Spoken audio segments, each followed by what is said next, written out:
Hi guys, so I'm in the garden today and I'm just cleaning up, just maintaining, just doing a little bit of cleaning up. And I'm getting to the end. And I noticed that as I'm planting some things in the garden, I'm recognizing that I am seeing root here in the soil that I did not plant the actual tree.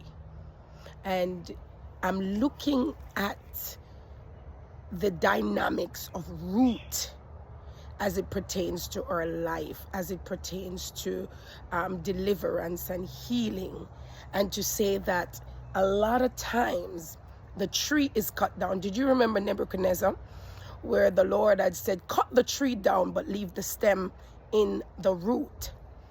Leave the bark like the low, but you know those trees that you cut down low, they're not bearing, but they're not dead.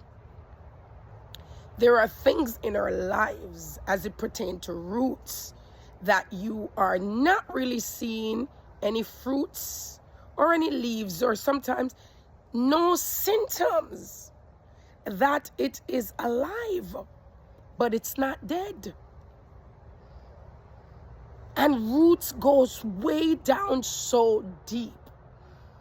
I'm in an area where they're constantly building new homes and stuff, and they have to bring in the diesel power engine, the Dunamis engines, not the little machetes, not the power saws, not anything that gets rid of the surface of the plant, but something that gets rid of the root. And if one should even begin to understand what it means by having those behaviors and things rooted in our lives, thinking the way we think, hurt, pain, open doors. I mean, things that we have messed with way back in the years. We stopped messing with those things. We found out they weren't good for us, but the root is still in. We cut the tree down. There are no fruits. Because we have locked the shop. No more. We're not doing that anymore. But we never got rid of the root.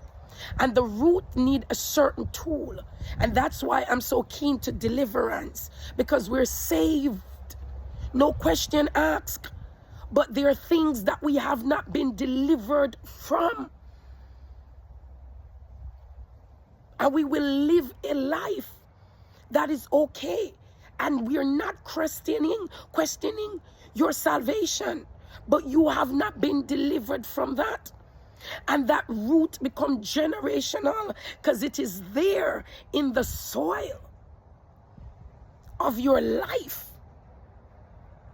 It affects the things you plant. I am in gardening. And I understand if I don't get in the root down here, my soil is bound up. I have grass growing everywhere. It looks good on the surface. You wouldn't think nothing is wrong. Trees are in my yard. They're doing good so far. But if you look in the soil, if you begin to peel back the layers, you're like, where did this root come from? They're grass that I will pull. And when I pull, instead of all of it come out, it breaks. If you understand deliverance, you'll know what that means. So everything doesn't come out. But in order not to get rid of me completely, I'll break here. So you got some of me, but you did not get all of me. You got some of that anger, but you didn't get all of it. Or you took anger out, but you forgot that resentment and bitterness, and the root of anger still lies dormant beneath the surface. But we got it out. You know how much time? We have this one right here, and it's called a banana plant. I will pull everything up that I can see. And next spring, something underneath starts springing up. that was not that was dormant in the soil for months. And some of these roots, they don't even surface. They just hold you bound from within. They don't surface. Oh no, she don't show no sign of depression. She doesn't show no sign of lustful thoughts and thinking. He doesn't show any sign of mental illness. They are functional. They look okay. I think the Bible was talking about a church in Revelation that does the same thing. You look all right. You create the works, you do the works, you have a form. But underneath the surface lies the issues. And that is why I believe that the church should be so keen in deliverance. Because not everything is an event, and salvation is an instantaneous event. The moment you ask God in your heart, at that moment you are saved. But as it pertains to deliverance, you're going to have to walk through some stuff. You're going to have to change some stuff. You're going to have to wait on the Lord for some stuff. You're going to have to peel back the layers of some stuff. You're going to see things that you're like, why do I do that? Why do I get this same result? What is under the surface that I cannot see, but my overall life is affected? Why do I feel stuck? Why do I have these intrusive things and thoughts and things that keep coming back? Lay dormant for a season. Why do I keep doing this cycle? When I peel back the layers and begin to observe my generation, when I begin to observe my family lineage, why does this behavior keep coming up?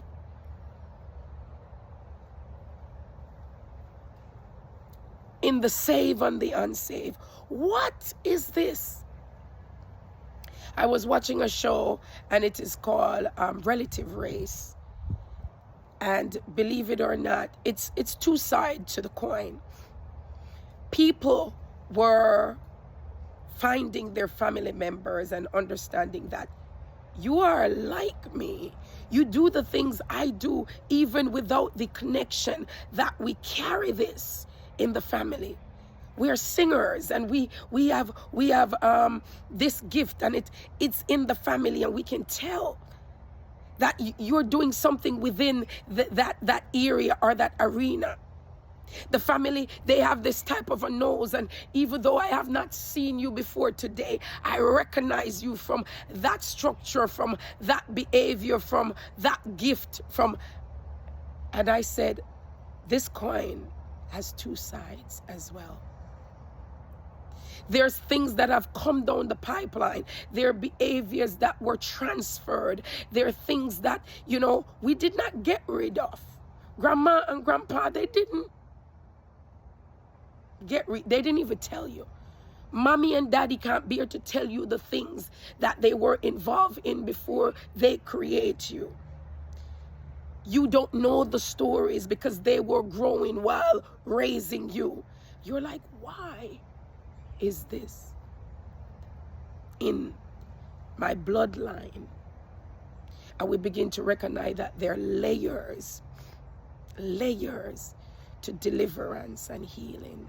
And if that is of any notions to you, it's always where our hearts need to have the posture like, God, I need healing on so many levels. I don't even understand the different levels that I need healing on until I am healed in an area that will open up my dysfunction. You know when you don't know a thing till you know a thing? And you go like, ooh, my eyes are now open. And if this is a thing, then that is a thing, and that is a thing, and oh my goodness. And it starts to come together. And that is why God is the ultimate healer, deliverer, rescuer, restorer. Why? Because the roots are deep. The roots are deep. The roots are deep. I hope I hope this opens you up to the thought that we need healing and deliverance. It is not an option. It's not for some people. It's not, oh no, I'm saved. That must be for the world. We all need healing and deliverance. I hope that makes sense. I had to just share that.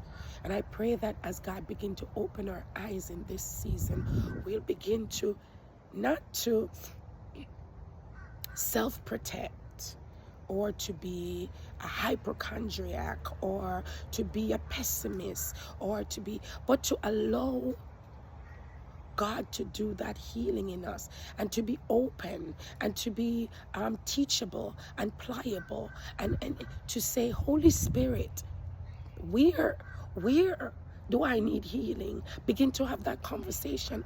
Why is this happening? Why does this keep happening? Why is this thing prone to this region?